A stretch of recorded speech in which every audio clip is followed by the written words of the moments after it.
हम प्रोटीन्स की क्या करते हैं, हम प्रोटीन्स के थ्रू ग्लूकोन्यूजेनेसिस भी करते हैं, मतलब प्रोटीन्स को ग्लूकोज में भी कन्वर्ट कर सकते हैं। कौन करता है बेटा, हमारा लीवर करता है, प्रोटीन्स को कन्वर्ट करता है इनटू ग्लूकोज। और उस प्रोसेस को हम क्या कहते हैं, उस प्रोसेस को हम कहते हैं ग्लूकोन्यूजेनेसिस, ग्लूकोन्यूजेनेसिस। और फिर वही ग्लूकोज हम यूज करते हैं बेटा किस लिए, एनर्जी के पर्पस के लिए।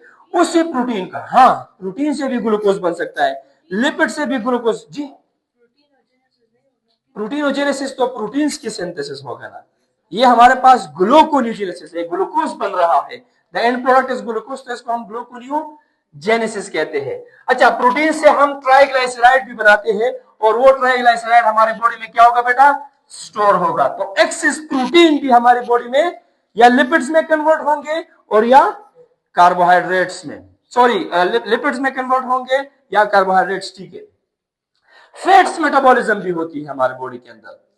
हम क्या खाते हैं, हम जब एक्सेस ऑफ लिपिड्स खाते हैं तो वो लिपिड्स की एनाबॉलिज्म इस तरह करते हैं कि आपकी बॉडी के अंदर, आपके इंटेस्टाइन में जब हमारे पास विलाय में एब्जॉर्प्शन होती है तो ट्राइग्लाइसराइड पहले हम कन्वर्ट करते हैं ग्लाइसरॉल में और फैटी एसिड्स में। जब वो आपके सेल्स एब्जॉर्ब करता है तो फिर वो जाता है लीवर में, और लीवर में उन्हीं फैटी एसिड्स और ग्लाइसरॉल को दोबारा मिलाया जाता है, और जब ये दोबारा मिलती है तो इससे बनता है ट्राइग्लाइसराइड। और जब हमारे पास ट्राइग्लाइसराइड होता है बेटा तो वो ट्राइग्लाइसराइड पर कन्वर्ट हो जाता है, ट्रांसपोर्ट किया जाता है एडिपोज टिश्यूज, जो कि हमारे स्किन के नीचे सबक्यूटेनियस लेयर्स होते हैं, वहां पर जाके बेटा स्टोर हो जाता है एडिपोसाइट्स में। ये एडिपोज टिश्यूज है और एडिपोसाइट्स में ये स्टोर हो जाता है। या हम क्या करते हैं बेटा, फैटी एसिड्स और ग्लाइसरॉल से हम फास्फोलिपिड्स बनाते हैं, कोलेस्ट्रॉल बनाते हैं, लाइपोप्रोटीन्स बनाते हैं, कभी कभार एक्स्ट्रा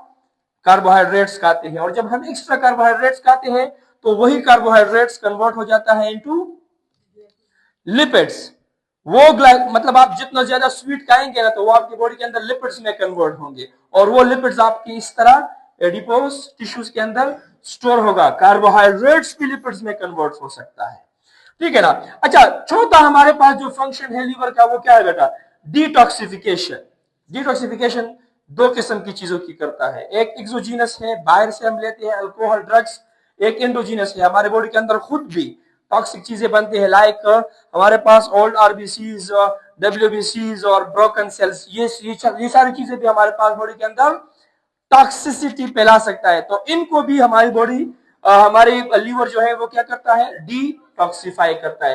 पांचवा जो काम है बेटा लीवर का वो क्या है, स्टोरेज। आप जब कन्वर्ट करते हैं ग्लूकोज को ग्लाइकोजन में, तो ये ग्लूकोज से ग्लाइकोजन जो बनता है, ये ग्लाइकोजन क्या होता है, ये ग्लाइकोजन स्टोर हो जाता है inside your liver in the form of glycogen. कुछ vitamin like vitamin A, vitamin B12, D, E, K, ये भी हमारे पास लीवर के अंदर स्टोर होता है।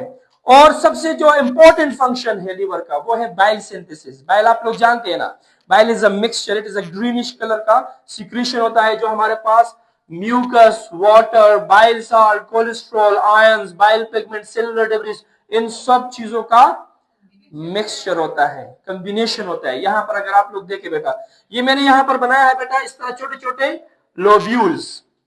आपको पता है पेनक्रियास से ब्लड जाता है लीवर में, आपको पता है इंटेस्टाइन, यहां पर अगर है इंटेस्टाइन तो इंटेस्टाइन से ब्लड जाता है लीवर में। लीवर में लार्ज इंटेस्टाइन से सारा ब्लड, स्मॉल इंटेस्टाइन से सारा ब्लड, और पेनक्रियास से सारा ब्लड, और यहां पर एक और ऑर्गन है स्प्लीन, उसका सारा ब्लड हेपेटिक पोर्टल वेन के थ्रू जाता है लीवर में, और वो वेन के थ्रू जाता है तो वो डीऑक्सीजनेटेड ब्लड होता है। ऑक्सीजनेटेड ब्लड नहीं होता, लेकिन उस ब्लड के अंदर तमाम खुराक है जो इंटेस्टाइन ने एब्जॉर्ब किया है, तो वो जाता है बेटा लीवर में। और लीवर में क्या होता है, लीवर में हमारे पास इसका अपना हेपेटिक आर्टरी भी है, हेपेटिक आर्टरी, ऑक्सीजनेटेड ब्लड, और ये तो इन लोब्यूल्स में हमारे पास क्या होते हैं बेटा, यहां पर इस तरह हेपेटोसाइट्स होते हैं। क्या होते हैं, हेपेटोसाइट्स। और जितनी भी मैंने मेटाबॉलिज्म के एक्टिविटीज बताए बेटा ना, वो सारे मेटाबॉलिज्म की एक्टिविटीज, चाहे वो कार्बोहाइड्रेट्स की हो, चाहे वो लिपिड्स की हो, चाहे वो फैट्स की हो, वो सारे बेटा इन्हीं हेपेटोसाइट्स के थ्रू होती है।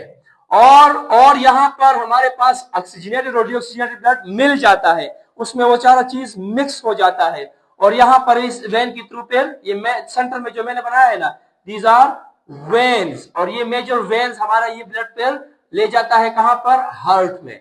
हार्ट में किसके थ्रू जाएगा बेटा, हेपेटिक पोर्टल वेन में तो यहां पर आ गया। अब कौन सी वेन के थ्रू जाएगा, आपने पढ़ा है इंफीरियर वेना केवा के थ्रू ये हार्ट में जाएगा। हार्ट में से वो फिर जाएगा फिर आपके लंग्स में, और लंग्स में से फिर जाएगा दोबारा हार्ट में, ऑक्सीजन भी साथ में आ जाएगा, खुराक भी आ गया, और फिर इसको पूरी बॉडी में आयोटा के थ्रू डिस्ट्रीब्यूट करेगा, सर्कुलेट करेगा। तो हमारे पास ये जो स्ट्रक्चर्स है ना, ये हमारे पास है बेटा हेपेटोसाइट्स। हेपेटोसाइट्स ये तमाम फिजियोलॉजिकल एक्टिविटीज करता है।